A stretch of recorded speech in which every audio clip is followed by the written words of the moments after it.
چلو ایسا کرے مل کر ستارے بانٹ لیتے ہیں، چلو ایسا کرے مل کر ستارے بانٹ لیتے ہیں، ضرورت کے مطابق سب سہارے بانٹ لیتے ہیں،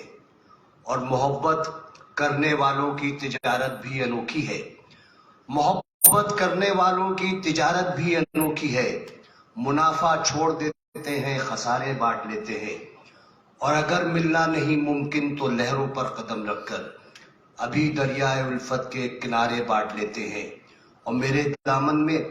جتنے بھی وفا کے پھول ہیں ان کو اکٹھے بیٹھ کر ایک روز سارے بانٹ لیتے ہیں، اور محبت کے علاوہ پاس اپنے کچھ نہیں محسن، محبت کے علاوہ پاس اپنے کچھ نہیں محسن، اسی دولت کو ہم قسمت کے مارے بانٹ لیتے ہیں۔ خواتین و حضرات، میں آپ سب کا بہت زیادہ شکر گزار ہوں کہ آپ ماجی انڈومنٹ فنڈ میں تشریف لائے۔ اس کتاب کے بارے میں تو آپ کو پتہ چل گیا ہوگا کہ اس کتاب میں آفتاب صدیقی امیر الاسلام نے میری بہت مدد کی، اور اس سے زیادہ مدد میری بیگم نے کی، جن کے لیے سروش لودھی صاحب ایک انتباہی نوٹس دے کے چلے گئے ہیں، اور وہ بلوچستان کی پہلی خاتون سول انجینئر بھی ہیں۔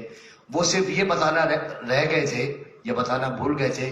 کہ صوفیہ جمالی نے یہ ثابت کر دیا ہے کہ بلوچی علیحدگی پسند نہیں ہوتے۔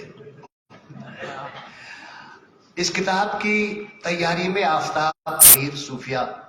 ان تینوں کا بہت زیادہ حصہ ہے، میں ان کا احسان مند بھی ہوں، مقروض بھی ہوں، اور اس کے بعد 3 لوگ ایسے ہیں کہ جو کہ اگر اس کتاب کا حصہ نہ ہوتے یا اس کتاب کو گود نہ لیتے تو یہ کتاب ٹیک آف نہ کرتی۔ ایک تو مراد علی شاہ صاحب ہیں جنہوں نے اپنا خاکہ مجھے دیا، میں نے اس کتاب میں لکھا۔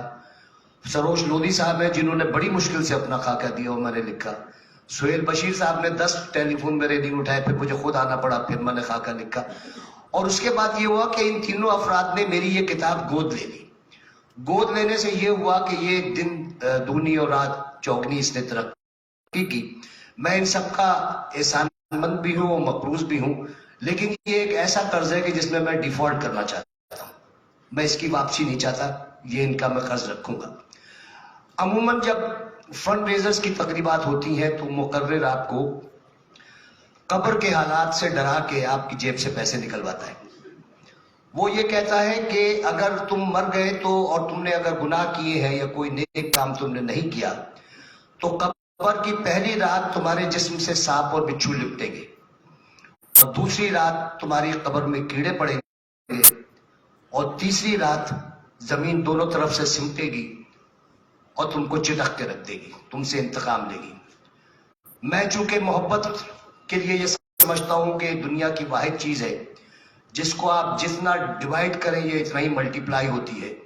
تو میں آپ کو اسی فلسفے کو محبت کے فلسفے سے کنورٹ کر کے بتاتا ہوں کہ اگر آپ چاہتے ہیں کہ آپ کا انتقال ہو اور پہلی رات آپ کے جسم سے سانپ اور بچھو نہ لپٹے، تو اس کا حل یہ ہے کہ اس دنیا میں رہنے والے انسانوں کے جسموں سے ان سانپ اور بچھوؤں کو ہٹانے کی کوشش کریں جو کہ بھوک اور افلاس کے سانپ اور بچھو بنے ان سے لپٹے ہوئے۔ اگر آپ چاہتے ہیں کہ آپ کی قبر میں کیڑے نہ پڑیں تو اس کی بہت آسان ترکیب ہے کہ آپ ان مریضوں کے علاج پہ اپنے وسائل خرچ کریں جن کے علاج نہ ہونے کی وجہ سے ان کے جسموں میں کیڑے پڑ گئے ہیں۔ اور اگر آپ چاہتے ہیں کہ زمین آپ سے انتقام نہ لے تو یہ بہت آسان ہے کہ آپ زمین کے اوپر کسی سے انتقام نہ لیں، کیونکہ یہ اللہ تعالیٰ کا وعدہ ہے کہ جو آپ کریں گے وہی آپ کو واپس ملے گا۔ آج کی تقریب چونکہ بہت زیادہ ٹائم سینسیٹیو ہے اور مجھے تقریر کے بعد تھوڑی سی فنڈ ریزنگ بھی کرنی ہے، تو میں صرف 2-3 باتیں آپ سے کہوں گا کہ ایک حضور اکرم صلی اللہ علیہ وسلم کے زمانے کا قصہ ہے کہ ایک شخص، مفلس شخص حضور کے پاس آیا اور کہا کہ آپ میرے لیے دعا کریں۔ بھائی آپ لوگ بات نہ کریں پلیز، میڈیا پلیز۔ ایک شخص آیا اور کہا کہ آپ میرے لیے دعا کریں کہ میرے رزق میں برکت ہو جائے۔ تو حضور نے اس سے کہا کہ تمہارے پاس کوئی چیز ہے جو تم لے آؤ گھر سے؟ تو اس نے کہا کہ میرے پاس کوئی چیز نہیں ہے، میرے گھر میں صرف ایک ترازو ہے۔ تو حضور نے کہا کہ وہ تم ترازو لے کر آ جاؤ۔ وہ ترازو لے کر آیا اور میرے آقا نے اس کو بازار میں بٹھا دیا ترازو لے کے۔ اس نے لوگوں کا غلہ تولنا شروع کیا، اور کچھ دن بعد حضور کا ادھر سے گزر ہوا تو وہ خود ایک آڑتی بن چکا تھا۔ اس نے حضور کو روکا اور پوچھا کہ حضور صرف یہ بتائیں کہ آپ نے میرے لیے دعا کیا کی تھی؟ حضور نے کہا کہ میں نے صرف یہ دعا کی تھی کہ پروردگار اس کے پاس جو کچھ ہے وہ لے آیا ہے، اب جو کچھ تیرے پاس ہے تو اس کے لیے لیا۔ تو ہم نے اپنے دوستوں نے مل کے ضرورت مندوں کے لیے اپنے ترازو میدان میں رکھ دیے ہیں۔ اب اللہ نے آپ لوگوں کو جو کچھ دیا ہے آپ ڈالیں اور بتائیں کہ آپ اس کے ابھی کیا دے سکتے ہیں۔ کہا جاتا ہے کہ کوئی عطیہ چھوٹا یا بڑا نہیں ہوتا، اس میں نیت دیکھی جاتی ہے۔ حضرت ابراہیم علیہ السلام کو جب نمرود نے آگ میں ڈالا تو ایک چھوٹی سی ابابیل اپنی چونچ میں پانی لا کر بار بار بجھانے کی کوشش کر رہی تھی، تو ایک پرندے نے اس کو روک کے کہا کہ کیا تمہاری اس کو چھوٹی سی کوشش سے یہ آگ بجھ جائے گی؟ اس نے کہا کہ آگ بجھانے کی میں ذمہ دار نہیں ہوں، میرا رب جب آخرت میں مجھ سے پوچھے گا کہ تم نے میرے نبی کو بچانے کے لیے کیا کیا تھا تو میں یہ کھل کے کہہ سکوں گی کہ میری جو بساط تھی میں نے وہ کیا تھا۔